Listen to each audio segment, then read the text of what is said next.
Welcome back to Barings Research, the channel designed to help you navigate the Canadian markets. Today we'll be looking at the controversial carbon tax, which, as you may be aware, was implemented on April 1st, 2024. Let's take a look at how this may impact us going forward.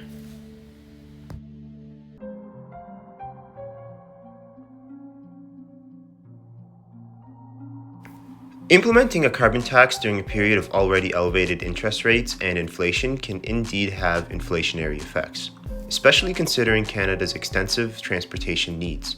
Here's why we believe this is not a good time to increase taxes. First, the impact on production costs.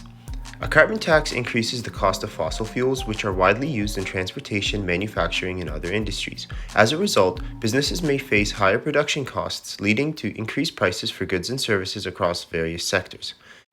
Experts and economists claim that the market determines the price, and although prices are currently elevated, that they can also go down. Is this likely considering the risky geopolitical environment we face today?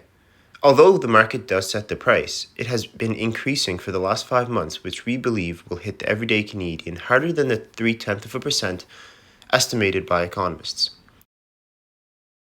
Those increased production costs will be passed on to consumers with what is known as the pass-through effect. When businesses face higher production costs due to the carbon tax, they will likely pass these costs on to consumers by raising prices again. This pass-through effect can be particularly noticeable in industries that rely heavily on transportation, such as the food and agriculture sector. Groceries, for example, may become more expensive as transportation costs increase.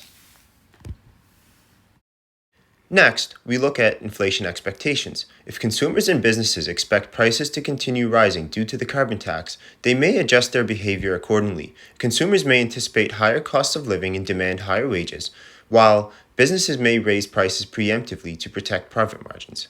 These changes in inflation expectations can contribute to sustained inflationary pressures.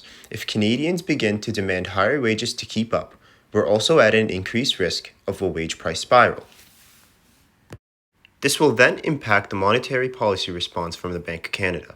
In response to rising inflation, the Bank of Canada may need to tighten monetary policy further by raising interest rates. Higher interest rates can slow down economic activity and reduce inflationary pressures, but they can also increase borrowing costs for businesses and consumers, potentially dampening investment and spending. If the price of oil is already high, with the tax and pass-through effect, we could potentially face stickier inflation and force the Bank of Canada to keep interest rates higher for longer.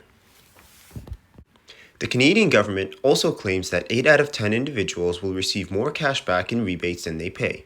Considering the increased prices we discussed, how is this possible? And even if it's true, additional money in consumers' hands is counterproductive when trying to bring down inflation to the 2% target, as this leads to increased purchasing power and higher demand for goods and services.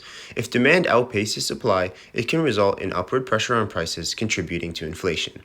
Overall, while a carbon tax aims to reduce greenhouse gas emissions and address environmental concerns, its implementation during a period of already elevated interest rates and inflation could contribute to inflationary pressures in the economy, particularly affecting the prices of goods that rely heavily on transportation, such as groceries.